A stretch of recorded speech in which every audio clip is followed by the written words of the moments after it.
Hi, my name is Jeff van der Zandt, and this is Uncommon. Uncommon is a production focused on the why of business, media, and marketing. It's made by my team at Parental, a digital agency for challenger brands and talent. To learn more, just visit neural.com. That's NEURALLE.com.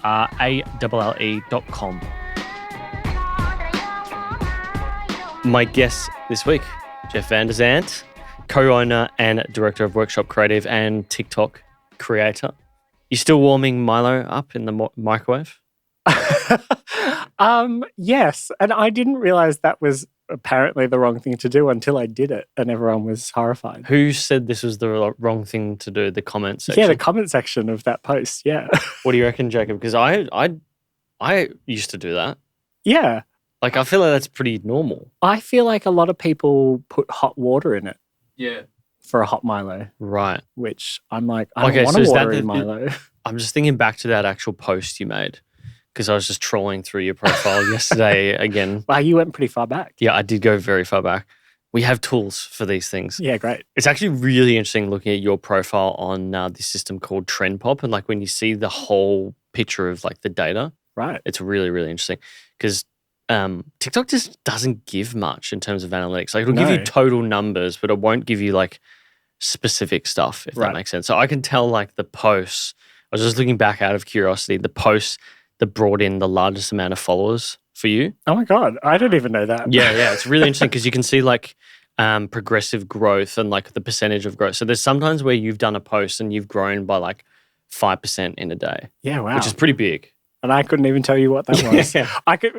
I'm sure there are also posts that have lost me, hundreds of thousands of followers. Yeah, probably. Yeah. I mean, shit like that. That's pretty standard on that platform, to be honest. Yeah. So, Van der Zandt. I'm so impressed that you said it correctly. Well, we've got a friend, very close friend, Van der Zee. Okay. Z means sea in Dutch. Yep. I'm just trying to remember. Vander means of. Essentially, yeah, from the. From the, yeah. So like in her situation, her family's from that part of the Netherlands near Denmark where it's sort of like, I always forget the name of them, but like Deutsch and Crows is like the popular example, but they're a group of people that are sort of Dutch, but they're not. Anyway. That like really stood in my head, you know what I mean? Yeah. Like that last name. So, of the Zandt. Sand.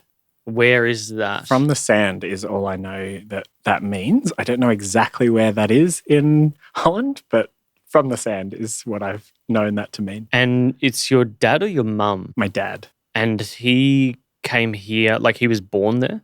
Yes, he was born in Holland. I think he came here when he was, I'll probably get this wrong, maybe 30, maybe a bit younger. Okay. Yeah. So he's a classic, like he moved out for work type. Exactly. Scenario. I think, again, I could be lying here again, but I think he was part of building like the Sydney Opera House. Like he was here building a lot of those. He was building when he came to Australia. Okay. And he's always been a builder?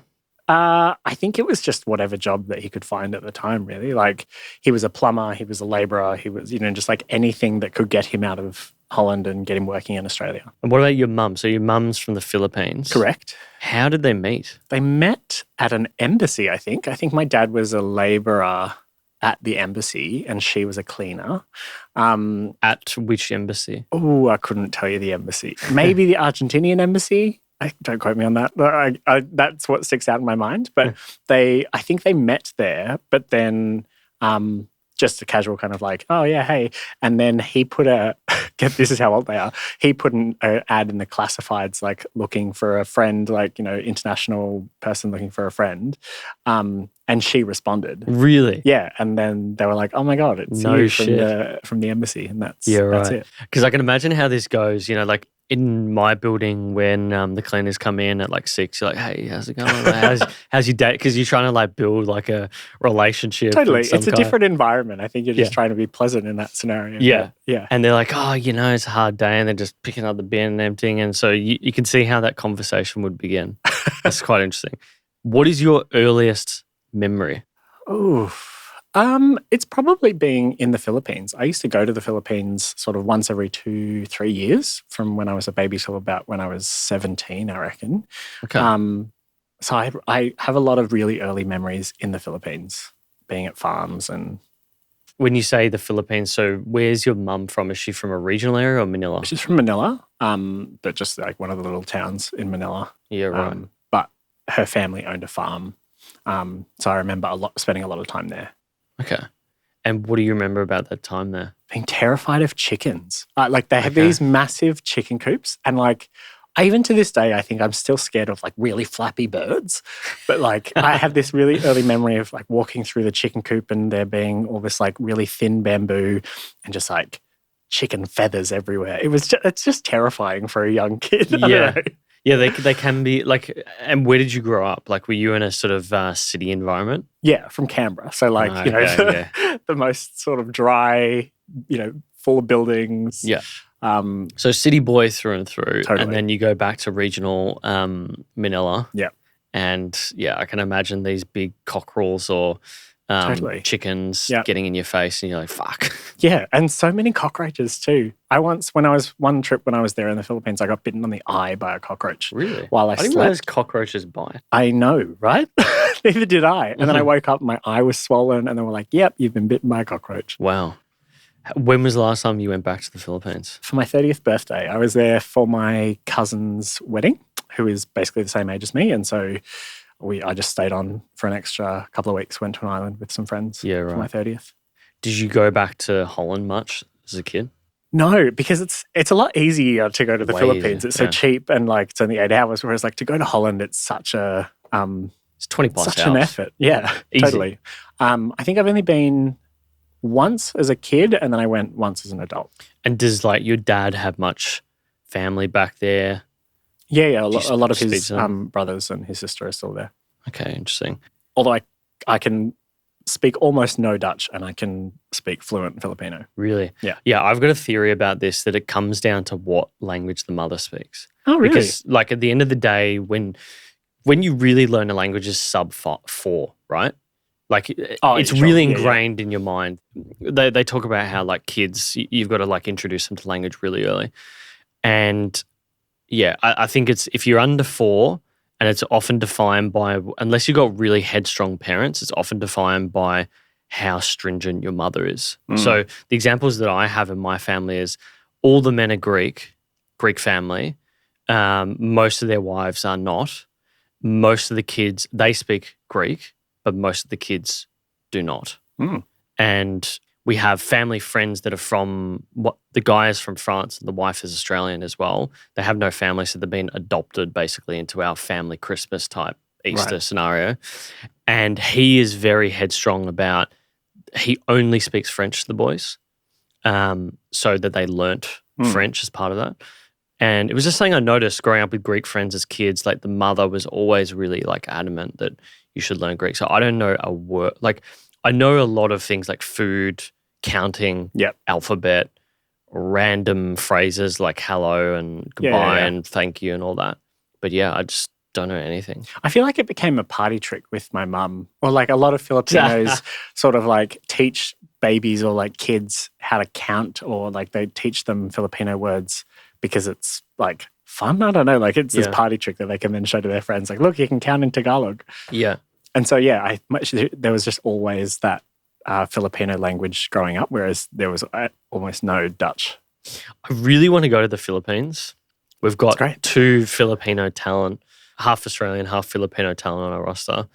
And I don't know, I'm fascinated by it. Like, do you know Anthony Bourdain? Yes. Yeah, he... Not personally. Yes. No, he did friends. He did a few episodes where he went to the Philippines, and it's a fascinating place to me. Totally. I mean, the islands are so beautiful, but Manila is a completely different ballgame. Like, I probably wouldn't want to go to Manila. I wouldn't be like, you've got to go to Manila, but like absolutely go to the islands. They're stunning. Yeah, I think a lot of Filipinos say like, Manila's... They say vanilla. Manila is massive and important, but they also say it can also be a shithole. And the real Philippines is sometimes not in Manila. No, I feel like Manila itself is quite gentrified and like Whereas I feel like the real Manila for me is, in the provinces, like the kind of like outskirts, because that's where I sort of used to always go, and that's where my mum's family is from. So I understand that as Manila, like that feels like the Philippines to me. Whereas when we went for my cousin's wedding, we stayed in like the city of Manila, and I was like, what is this? Yeah. Yeah. To be honest, when you go to Asia, I feel like you get a lot of megapolises, like capital absolutely. cities. Yeah. Like Japan's like that even. Yeah. And Vietnam's like that. Like you go to a city and it's just ginormous and people gravitate towards it for work, but then you get to like the regional areas and it's like real life. Yeah, totally. And that's exactly, Vietnam's a great example of that. Like Yeah. I went to Ho Chi Minh City and I was like, I hate this. Yeah. Whereas like when you're in the sort of the other places, like sort of like in the jungle or sort of anywhere outside of Ho Chi Minh City, I'm like, oh, this feels way nicer than the central. So growing up, was there any key lessons you think you learnt from your parents, like directly or indirectly at all?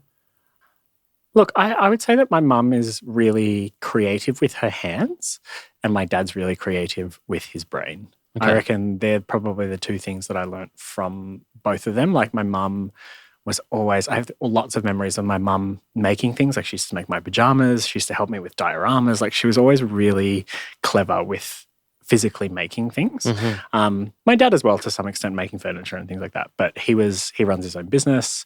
And so I think a lot of my, I guess, sort of business sense comes from him. So your dad, throughout his whole life, your mum, after they had you, what do they do for work? They both still run this business. It's like there's lots of businesses within this business. It's like they did school uniforms for a while. They do embroidery. They do flags. They sell flags to lots of embassies.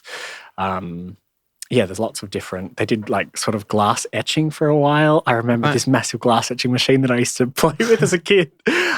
Just kind of anything. They did lots of custom things like embroidering towels and. Sounds like a lot of like textiles and other sort of similar manufacturing. Because I think my mum was very like into it with her hands, and my dad was very sort of business savvy. So, like importing badges from China or flags, or like creating a company in that sense, and then my mum making managing embroidery machines and making things that are really beautiful. It was the perfect combination for them both, I think.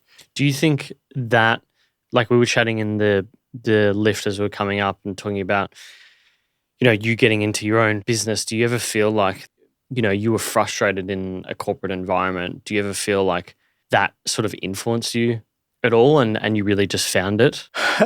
Because like for me growing up, it was always like drilled into your head that you had to have a business just because like everyone in the family did, like small family businesses, if that makes sense. Look, I feel like I probably never thought about it in that sense. My dad always wanted me to take over his business or whatever, but I never wanted to do that. And I think I still, even though I have a business, I am still not of the I'm going to create a massive global company. Like I don't have any. You don't want Succession?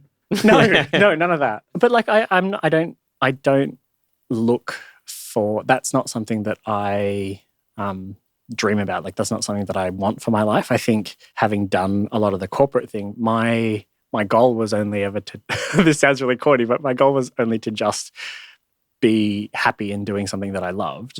And kind of the only way that I could do that was and it just kind of happened organically that we started our own company because there was, a lot of work and I had a business partner. So it sort of just made the most sort of financial sense to start a business. Yeah, right. But I wasn't like, I'm going to start a business. I don't know what it is, but I'm going to start a business. No, none of that. I'm the least sort of businessman you'll ever meet, as you can see.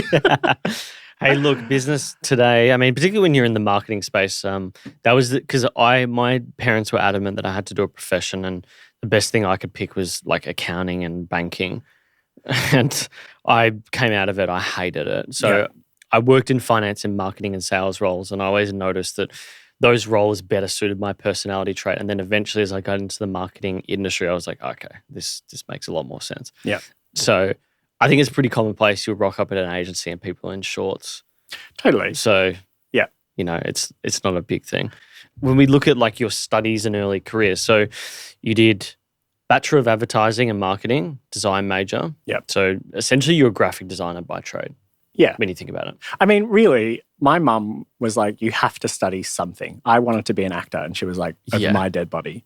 Typical immigrant mentality. They're just like, you have to, Yeah, totally. And this is going to be horrific, but I watched Catwoman with Halle Berry, and I was like, I want to do what she does. What, like there was actor? this, like, as in like in the movie Catwoman, she walks into, and I haven't watched Catwoman since, but this is how it works in my memory. She's like walks into an agency with like a big rolled up thing, and she like rolls out the sheet, and they're like looking at designs and whatever. And I was like, that looks super cool. Like to work in an agency that does that, I want to do that. Interesting. And so when I was forced to choose something to study, I was like, sure, marketing sounds fun. Yeah, right. But then kind of fell into design. Interesting. So, yeah, there's many different roles here. The business council in Canberra, working in comms. So obviously you took a bit of a deviation away from pure design. So comms officer at the VEC. Then we've, looks like back into the agency game. So Studio Jack, Clemenger, and then we get into Pond Life and AKA, which now in hindsight look like specialist firms in the theatre space. Yep. But it sort of sounds like they weren't exactly that at that point in time. But where did the whole theatre specialisation come from? I mean, I always wanted to do that because it's where my passion is. Like I used to perform in amateur shows in Canberra. Right. Like my sister performed professionally in shows in Melbourne and Sydney. And so I feel like theatre has always been part of my life, and it's always been the thing that excited me. And because I wasn't allowed to be a performer, I was like, they're still my people though. Like I love those people, and designing and working for that thing is, you're still in that industry. You're still doing that thing. But my mum was always like, you have to do something that is like steady. Like theatre, being a performer is so up and down in terms of when you get a gig and when you don't. It's not a consistent income for some people, which made my mum panic. And that's what that I think comes from, where she's like, get a real job, in very strong quotation marks. How did your sister get away with it then? Is she the younger? Well, she's my half sister, so okay. Not my mother's actual daughter, if that makes sense. Right. Your father's daughter? Correct. Right. Do you have any other siblings? I have, she's my older sister, who's her full sister, and then my full sister. Okay. And is she at all involved in the theatre design marketing space? Which one? Your full sister? No, she's a nurse. Oh, wow. She's a nurse, and my other stepsister is a kind of lawyer, very high government consultant. Yeah, right. Because I was curious, maybe there's like something that runs in the family there, you know what I mean? Well, I think it comes from my dad. Like my dad used to perform in sort of cabaret sort of stuff. So he was very, right. I think we get a lot of our creative stuff from him, me and my performing sister.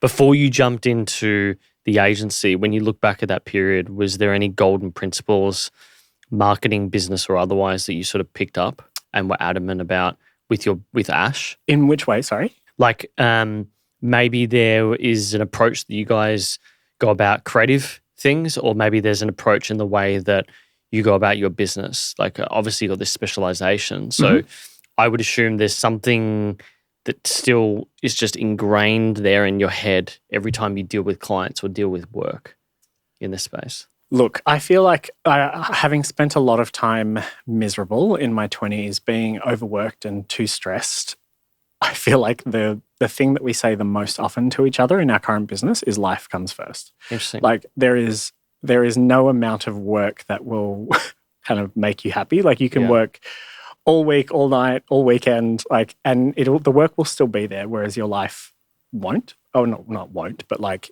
you have to prioritize your life over your work. It's such a miserable existence for us anyway, to be that stressed with that level of work.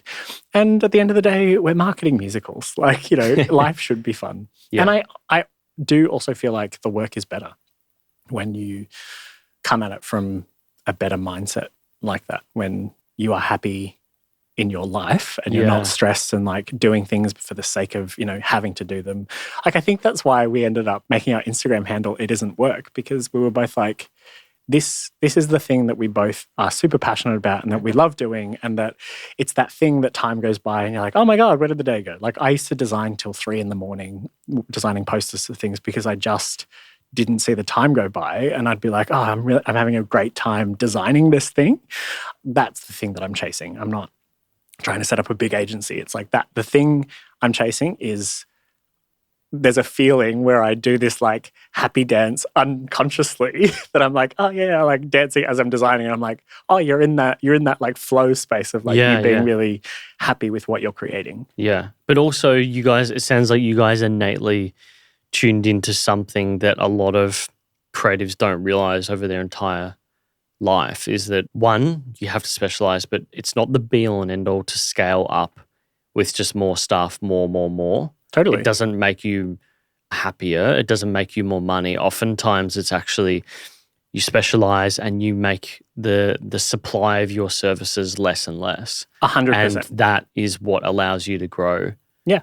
And I honestly, we've let go of clients because I'm like, this is making me miserable. I'd like the work is going to suffer if I keep doing this across everything. So I'm not doing it anymore. Yeah. Like because I am so time poor generally, I have a much more cutthroat approach as to things that don't make me happy. Yeah. Very in all aspects of my life. I'm like, that doesn't serve me anymore. Off you go. Yeah. And I agree with that. I think I'd reiterate that any agency owner, marketer should really consider that. There's something to be said about being selective about your clients. Like we let go of a client recently because it was just the agency had changed and it was no longer a fit. And, maybe they were a bit surprised, but it's made, I think, the people involved in that account very happy.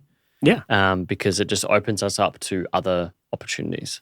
And I think also having come from an environment where I never had a choice in like what I had to work on. Like they were like, hey, there's this terrible thing that you have to work on. Off you go. That's your job. I'm like, makes my life like more miserable. Whereas now I'm like, that's the benefit of having your own company is you make all of the rules. So if you don't want to do it, don't do it. Yeah. Classic corporate agency, like, hey, minion, here's this terrible account. We sold it poorly. The client doesn't appreciate the work, but they need it done yesterday. Yeah, absolutely. And yet you still get the same amount of money. Yeah, exactly right. What if I told you the way to take your brand to the next level in 2021 is with TikTok ads? A lot of our clients come to us with a problem. They need to take their brand to the next level. They're typically doing 5 to 10K a month, and they need to jump to that 25, 50K per month level. And Instagram and Facebook just isn't what it was. So what's the commonality amongst all this? It is primarily opportunity in a saturated market. And we think that TikTok ads today is the answer. Now, Neural follows a 2-phase process to guide you as a challenger brand on the way to growth. Phase 1 is all about knowing your brand and niche back to front with a focus on breaking even or getting above a break even. Phase 2 is scaling that creative to blow up your sales in the process once we've secured you as the leader in that niche on TikTok. You do this with the right partner, a committed partner like Neural, and you'll build that confidence in an area that has typically been saturated in the past. There's not a silver bullet, and we'd love to chat to you. So book in a consultation with our specialist team. Just go to neural.com/TikTok. That's NEURALLE.com/TikTok, and we'll chat to you from there. So, we're a pretty specialist agency in that we're focused on social and talent. And I'm always been a big believer in TikTok. Obviously, you found it during lockdown, and there's a few iconic pieces that you've put out. We'll have to make sure we make notes in the show notes because there's some of those which are hilarious. But that was how I found you. It was the Scott Morrison, the classic Scott Morrison remix voiceover. I'm sure others would have found you from the Gladys one as well, was like a classic. Yep. I mean, you're telling me, like you looked at the things that brought in the most amount of followers. I couldn't tell you. Yeah, so. I know. I think you've done quite a few campaigns, like significant campaigns. We've had the biggest December we've ever had, I think, for TikTok. But I still feel that a lot of marketers, agency owners, and sometimes brands are still naive about the potential of TikTok. Yeah. And I guess I'm just curious for someone who's deep in it, plus who is also in the field of corporate marketing and dealing with clients. Yeah. What do you think a lot of clients and brands miss that you've picked up on? Because what you're doing is sort of like R&D, and then what does R&D mean? like research and design. Oh, sure. Yes. Yeah. Yes. Like it's R&D, like a yeah, absolutely. It really is. I mean, it genuinely is, because like TikTok is sort of the forefront of social at the moment. No, absolutely. And that's actually the reason I downloaded TikTok. Right. During pre sort of pandemic. Admittedly, someone was like, you need to stop lip syncing on this stupid Dub Smash app and start lip syncing on TikTok. Oh, you were on Dub Smash? I was on Dub Smash for years. By the way, that got closed down last week. Did it? I've deleted it since. Right. But for years, I was probably propping it up myself because I was lip syncing for like 4 years on that app. And I had a very specialized group of people who were like, I'm obsessed with your lip syncs. Yeah, right. Until someone went, stop doing it on that app, do it on TikTok. Everyone's doing it there. Yeah. So I downloaded it, but mainly to be like, I need to understand this new social app as a marketer because that's the world that we're playing in. And then when we lost all of our work, since we marketed live entertainment, I was like, well, get on into TikTok. It's fun. Do a TikTok a day. And then I think it's like the third TikTok I did, which was the Andrew Catherine thing. Okay. It was kind of like on from there. Yeah, right. But what do I know about TikTok? I mean, it's such a difficult question. I feel like the worst things that I've seen or have been briefed on around TikTok is when brands don't actually understand it. Yeah, and they're like, this is the brief, off you go. You make it better. But it's like your brief is so specific and you don't understand what makes this app great that you're just missing the point completely. We get it all the time. Like, good example is when a brand will give you captions. And so the caption size is like half or a third on 100%. TikTok. Yeah. And like Lauren's sitting there because she's managing the campaigns and she's like, they don't fucking get it. They're just not like, because she'll reply back and say, here, we have to shorten it to this is what we suggest. And like it gets lost in the email. Totally. It's like constant little things like that.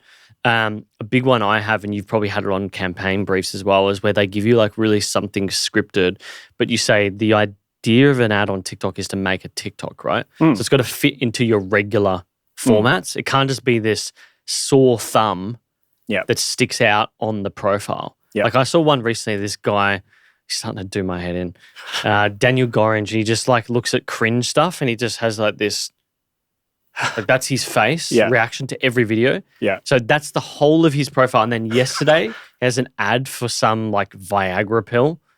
Like, okay, this is not really like within, and it's a skit.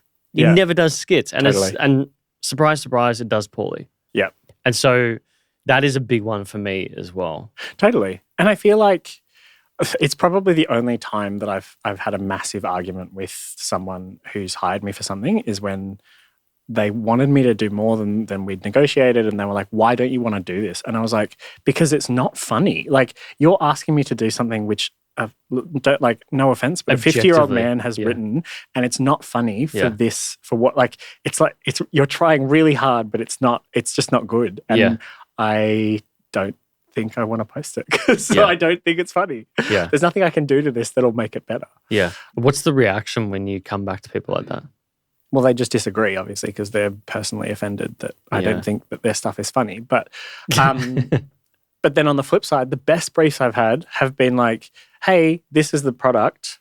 What do you reckon we should do with it? Go for it. Because it's like, then, and don't get me wrong, as a creative, I also understand the benefit of having some kind of brief, like some kind of boundary to play in. But I think the best agencies give you enough of that to play. Yeah. But not too much to be like, this is what you have to do. Yeah, I think creative containment or confinement or something like that is good for helping the creative hone in on something. Yeah. But that's got to be like a sentence. Totally. Or 2 sentences. It can't be like a slab of text that's like, you got to have this, you got to have that, and you got to have a overlay of the promo code and like, totally. Shit like that. It's just like, This ain't going to do well, my friend. I also think TikTok is a completely different ballgame to people who have been used to briefing influencers on Instagram. Yeah. I feel like that is a very different, and also the kind of influencers that used to be around on Instagram were very much of that, like, use this code for this discount or whatever. Yeah. But I feel like the people that are, I always feel like people engage more with something that is more authentic. Like me trying skincare products and using them wrong, like that is by complete mistake. Like that feels more like me, and it doesn't feel like I'm lying to 80,000 people. Yeah. Whereas, and I think people can sense that. They definitely can.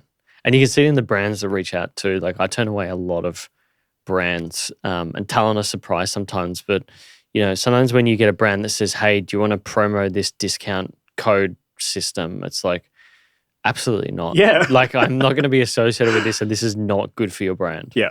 I'll tell them about it, but yeah, it's not good. For you personally as a creator, you sign with Precision. What's the thing that you're thinking about around the future of brand Jeff and where this goes? Like So the purpose of signing with my an agency. manager will know this, that she's not allowed to reference calling me a brand because I can't bear it. Have you never watched Entourage where they bring the talent in and like Nike, Mercedes, I just have such an aversion. Adrian Greener?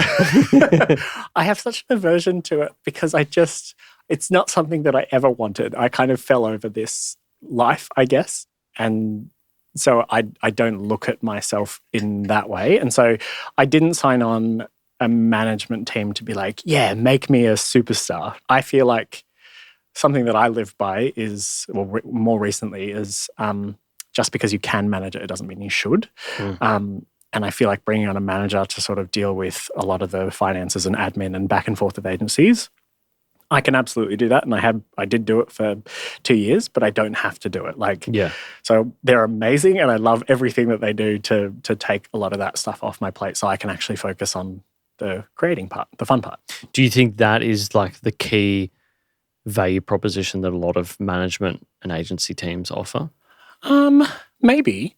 I mean, they did a great pitch because I went into the meeting being like, I don't need a manager. Yeah. Like I am just the most overachieving kind of, I'm just going to do everything. Like I with the business, I only have just sort of handed over the finances to someone else, but like it's just do everything, like control everything.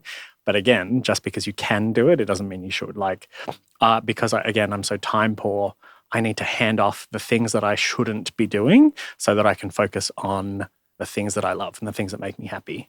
And management was definitely one of those things. Okay, interesting. It's always intriguing just for me to hear it from other talent who aren't sort of biased or signed by us, so to speak. Just before we get into the agency, I'm curious, simply because you are in this space, everyone talks about iOS 14, 15 and all that sort of stuff. The big thing for me around TikTok now and Instagram, because a lot of campaigns are affected by it, is the in-app shopping.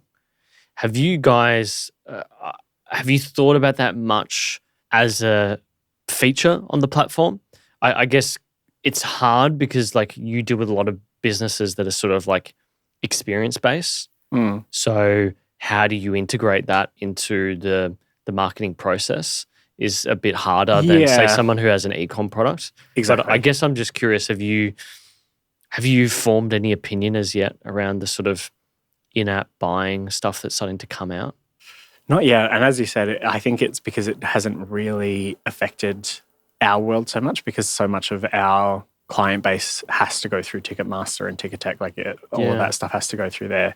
It's not as simple as a product within an app. Which is often just like a, hey, link in bio. Like it's a link in bio or totally something like that. It's a book now through Ticketek or Ticketmaster. Yeah, it's interesting. Can it get to a point? Because that's a big thing that happened in China is like the in-app shopping purchases and all that. And I just wonder how can that affect services? Because we have both B2C and B2B clients. And I just always wonder about that. Like how can that impact a finance broker or a dental business? Yeah. It's a real tricky thing to navigate because like I said, iOS 14 and 15, I don't know if you run many paid campaigns or if yours is more PR comms focused, but there's no doubt that like the conversions have gone down massively on like the majority of spend still on Instagram. I'd say like 70, 80% of client briefs. Yep. And conversions generally. The one thing I would say is that I feel like a lot of the I think ticket purchases are viewed as a high involvement decision sometimes. So they are mostly done on desktop. Interesting. And I think it's because you want that like somehow safety of like being able to select your seat and all, making it like feel more legitimate on a desktop. But I would say that's starting to skew a little bit more like to buying tickets on your phone and that sense, people being more comfortable doing that on a phone rather than a desktop.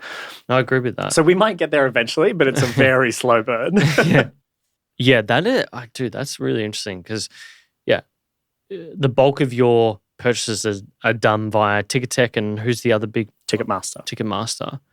And the user experience hasn't changed much. But then on the e-com side, you've got this massive development of systems like Linktree and other sort of landing page systems that connect a lot of e-com or like social commerce. I do wonder, maybe there's some sort of opportunity there to improve the experience over time for, services or like experiences in particular. Now, the agency, Workshop Creative, so co-founded with Ash 2018. Yep.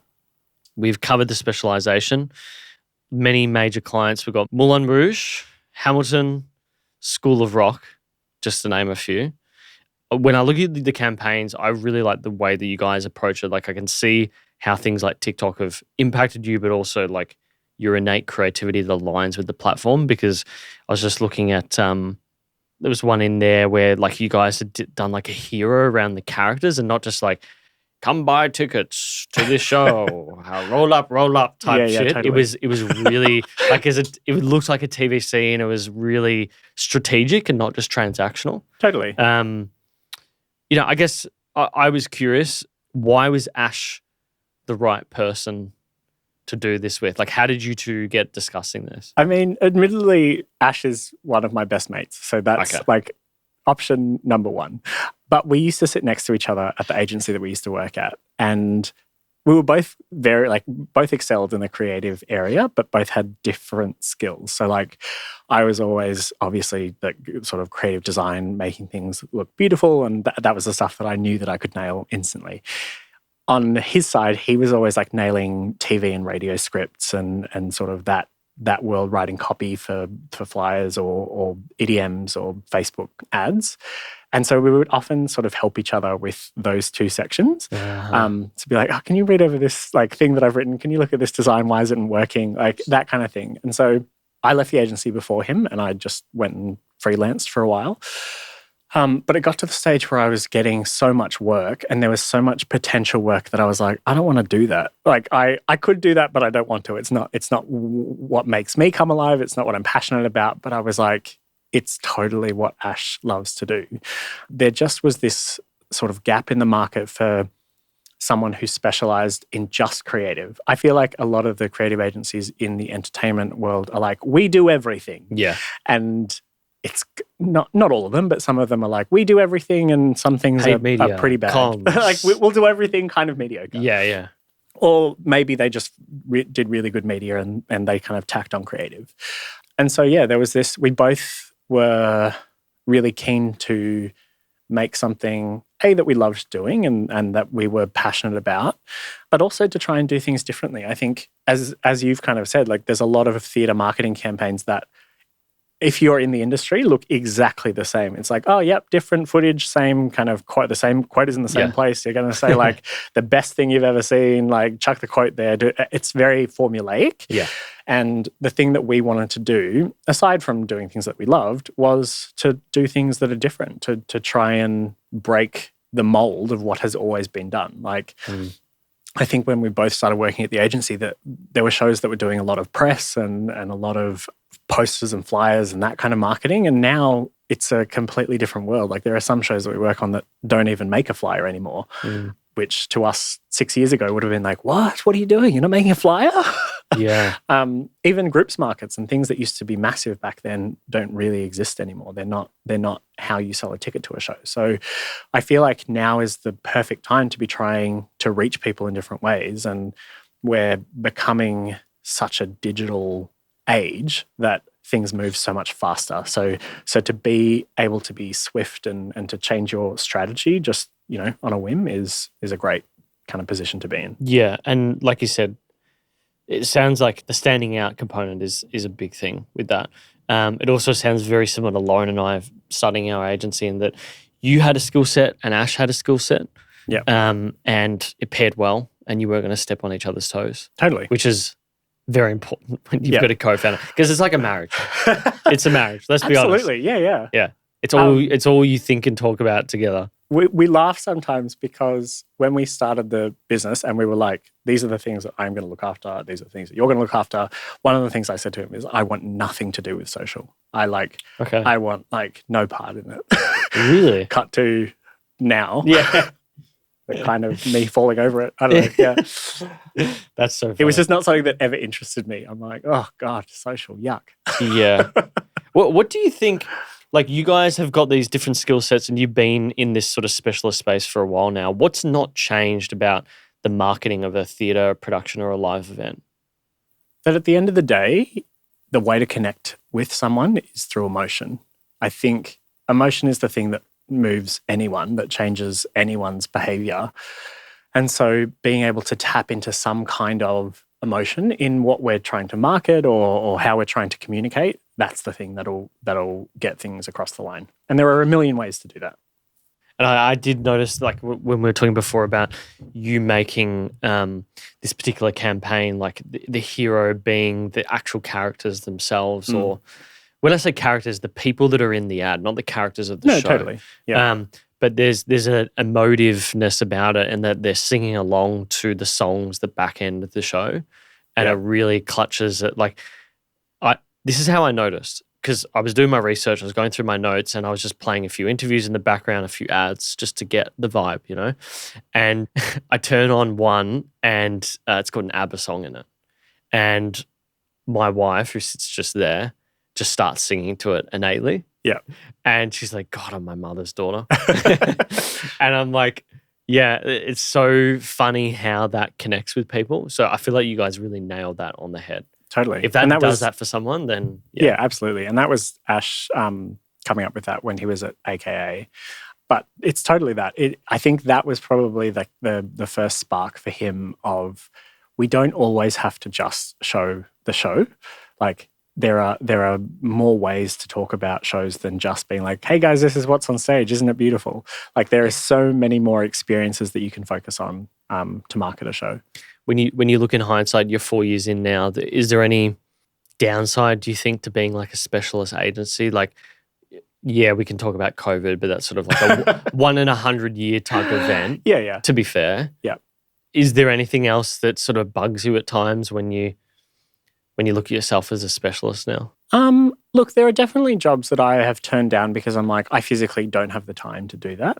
And I think being the way that we have created the company and that we strive to be is that you essentially just buy us. Like, we are the people that have the ideas. Yeah, you buy capacity. You talk to the person who's physically doing the design. You talk to the person who's physically writing the scripts, which is in a sort of bigger agency setup is not always the way. Like, you kind of talk to an account manager who then talks to 20 other people, and like, it kind of the efficiency of that is just crazy. And that was, again, one of the things that we use to stand out is that we're so efficient and we can run such massive campaigns like Hamilton and, you know, Mary Poppins, because you are talking to the actual doer and it gets done. Like, there's no lost in translation. There's no million opinions. Like, it's a very efficient team.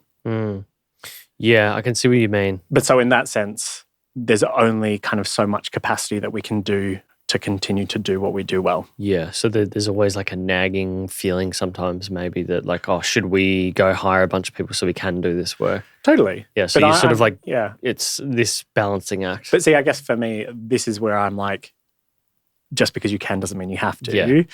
Get rid of your finance. Can we get rid of some of this admin stuff that like doesn't matter about your creative talent? Like, what can we hand off so that we can actually have more capacity in that creative space? The thing that people are hiring us for. Like, no one's hiring us because of how the finance runs in the business. Like, no one cares about that. No one cares about how you fill in a material instruction deadline sheet. Like, you know, they're the things that we are trying to kind of find other people for so that we can grow within our own capacity. Yeah. when you look at the strategy of the business now, I don't know if you and Ash have had this conversation, but Probably not. Whatever the question is, probably not. So you're 4 years in from Feb, I believe it is. You personally. Oh, sure. Yeah. So I think Ash would have obviously come in at some way. Yep. What do you want for the future? Like what are you daydreaming about at the moment with the stage you are at your life? I mean, me personally, or you personally, and how that, because that affects the business, right? Like when it's two of you and you got two founders, like you and the business are sometimes hard to distinguish. Absolutely. So, yeah, is there things that you're daydreaming about at the moment and what that future looks like? I mean, I'm daydreaming about a break, which is like Christmas. Yeah. So this is so sad, but I'm like, I'm not going to see my family on Christmas, and I know no one's going to email me on Christmas. Really? So why? Why aren't you seeing your family? Because our family is so like big and there's lots of people. We often do it early in December. So we're doing our family Christmas this weekend. Right. Which then frees me up to just do nothing on Christmas, which sounds sad, but I'm so excited about. Yeah. Actually, do you know, it's a similar thing on my mum's side. She's one of 10. Yeah. So we don't have Christmas Day with that family. We just do it next weekend. Yeah, exactly. It's too hard. You can do Christmas whenever you want. It doesn't matter. Yeah. So there's nothing big that you're thinking about. It's really, with the last 2 years that you've had, it's about having time to sit down and relax. Maybe this is what you'll think about. No, true. I mean, I do think we've discussed more about trying to, I guess, come up with more things that are relevant to the current, climate of the industry, and trying to push it further than what has been done in the past. Not doing things because that's how they've always been done. Yeah. And don't get me wrong, we've absolutely tried this, and we a lot of things haven't been approved, but we're still, we're going to get one through eventually. Have you thought about travel and what that would give you for seeing how other shows are marketed internationally at the moment? Like, because that's sort of a big thing, is like the whole, like, theatre is quite an international game. Absolutely. I mean, the benefit is you don't actually have to be in those cities to see how they're marketed. Yeah. I guess down to the detail of what's in a magazine ad or whatever, but generally you can kind of see how a show is presenting itself, particularly on social media and sort of paid EDMs and ads and stuff that you can get from Broadway and the West End. But yeah, I don't think we'd need to go to the West End or go to Broadway to see how those are marketed, because we can see it from here. Yeah. Do you think there's a particular market, just out of interest, whether it's the West End or Broadway, that dominates more? Like, do you think one is bigger than the other or more important than the other in terms of the theatre space today? Or do you think because of the nature of and the freedom of travel and digital that shows are really dependent on just how much feedback they get? Ooh, I mean, it's tricky. I do think that Broadway has kind of leaped ahead in terms of the kind of product that they're pushing out, but then also how they're marketing their shows. I feel like the West End is still very traditional in how they promote shows with lots of big quotes and kind of, roll up as you said. Whereas I think Broadway, because of the types of brand new shows that they're pumping out, they have to think about things differently, and they have to make things feel more modern and communicate to people in the way that they're used to being communicated to. So I would say Broadway.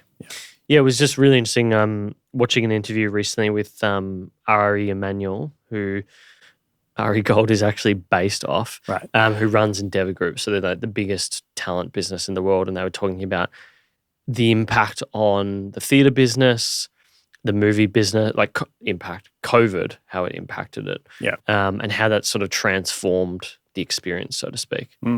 Because it was for Recode, so it was very tech focused. Right.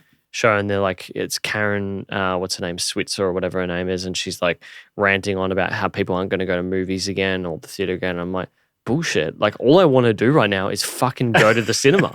Totally. Like, because I want to smell the popcorn. I want to sit in the plush seats. I'm sick of sitting on my fucking couch. Absolutely. I'm sick of like watching something, and because I am at home, I still can reach and look at my phone because I get a message. Oh, no, absolutely. Yeah, You can't do that at the cinema or the theater because people will just be like, what are you doing, demon? Absolutely. So, I just thought it was a very interesting chat. All right.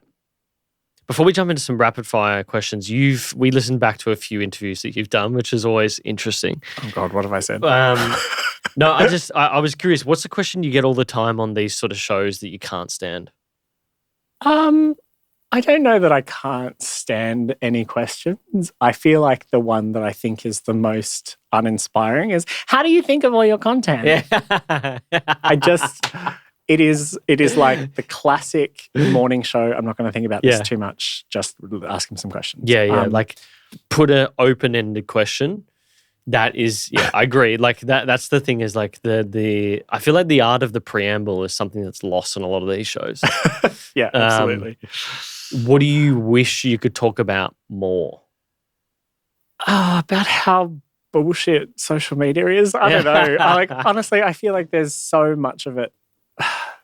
And which is why I don't say I've ever chased it, because I've never looked at it and glamorized the social media life. Like, don't get me wrong, there is some great aspects to it, and there's some stuff that is super fun.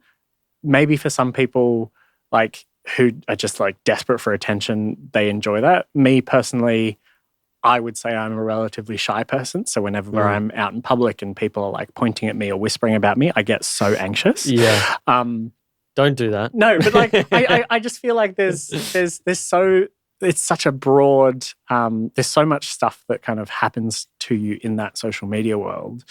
I feel like, you only ever talk about the like, oh my God, it's so funny, and how do you think of all your content? It's all like, none of it means anything. And I feel like all it does is just glamorize it. It's just even talking more. for the sake of talking. Yeah, it's just, there's no thought in it. There's no thought. And I think I'm also just like, I'm not my social media. Like that is not who I am as a person. Do you know, it's so funny meeting you now and having learned about you. You are quite the cynic of social media, I find. But that's also probably your superpower, in that, like, because you're cynical of it, you're able to not obsess over it, like, whereas a lot of other people do. Yeah. And look, don't get me wrong. Like, if people if you hate it so much, why are you on it? Or like, why do you do it? Why are you making money from it? And the reason I do what I do is because, like with the business, I have fun doing it. Like, it's something that you like it and you can. Exactly. I did it to kill time, and I do it now to have fun. So I'm still allowed to have fun. Exactly. Fuck you.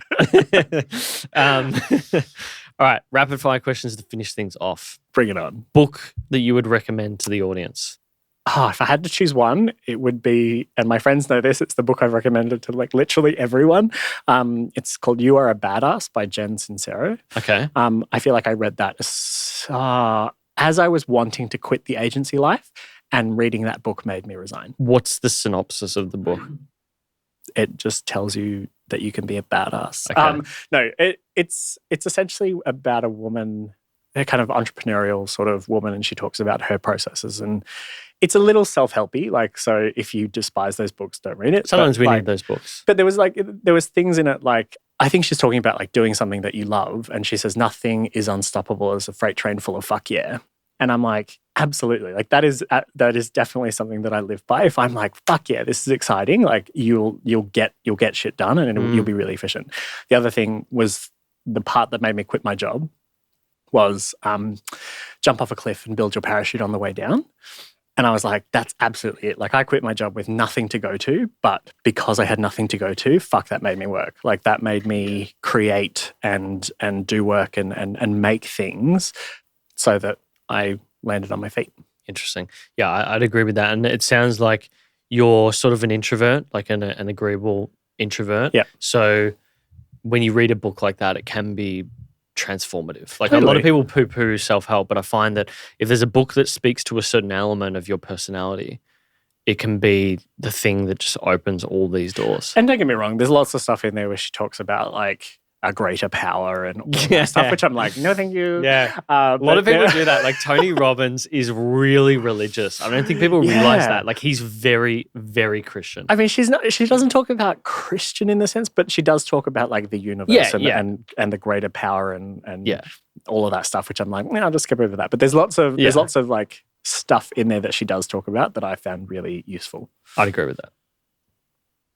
Podcast, doco, or movie that you've watched recently that you'd recommend? Oh, God. I don't know. It was maybe not that recent, but it's probably my favorite documentary of all time is Three Identical Strangers. I was working at the film festival doing their program when that was in their festival. And I read the synopsis and then watched the trailer and was like, oh, my God, this is insane. Have you seen it? No. Oh, God, go watch it immediately. Okay. Three Identical Strangers. It is about a group of triplets that were separated at birth. Oh, shit. That found each other by accident. Hang on. And this is a Netflix doco? I'm not sure. It wasn't a Netflix doco. It was just a documentary. Maybe it was on Netflix at one stage. I think it was on SBS as well. But like them finding each other is only the beginning of this massive like... I know the one you're talking about. Journey. Yeah. Yeah. Absolutely. Yeah. It's I remember seeing the trailer for this and going, oh, shit, I do need to see this. It's just incredible. I've seen it so many times. Yeah, right. So this was released in 2018, 96% on Rotten Tomatoes. So that's saying something. Deserves it, yeah. The tricky thing about Rotten Tomatoes is always to look and see what the audience says and not what the reviewers say. Totally, yeah. It's pretty much the same. Last question for you. Is there any quotes that you think about often or live by at all? I mean, I kind of just said two of the ones that I lived by from that book. Okay. But do I have any other quotes? Live, laugh, laugh, pray. No, I feel like there's another one that I'm so famed for saying, like within my group of friends, but I cannot remember it. Adam. Sorry? Adam. What? Andrew, you mean? Andrew. That's embarrassing. Andrew. Like, Andrew. who's Adam? I don't know why Adam came into it. I feel like, it's definitely one of those two. That's good. That'll just do what makes you happy. That'll do it. Jeff, where can people find you on the interwebs? They can find me on Instagram at JJZANDT, or I'm tricky here, on TikTok at JZANDT. Yeah. So JJ was taken? I just never liked JJ. JJ was like a name that my sisters used to call me as a kid because my middle name is starting with a J and I hate it, so I'm not going to say it. But, oh God, look, hilariously, everyone reads my Instagram handle as JIZANDT. Yes. So that's fun. We'll link all of that. We'll also link Workshop Creative in there as well. I thoroughly recommend if you're coming up with the show, check them out. There's a lot of interesting campaigns on there. Jeff, thank you so much for coming in. Thanks for having me. Thank you so much for checking out this episode. If you liked it, do subscribe. And of course, like it on YouTube if you're watching as well. We'd really appreciate that. For audio, if you've not already listening on your podcast app, you can search for it on any good app, including Spotify, Pocket Casts, Apple Podcasts, Google Podcasts, etc. For video, if you're not watching, you can search Uncommon Podcast on YouTube. It's the first one that appears every single time. For behind the scenes, do follow us on Instagram and TikTok. It's at uncommon_show. But until next time, thanks for tuning in.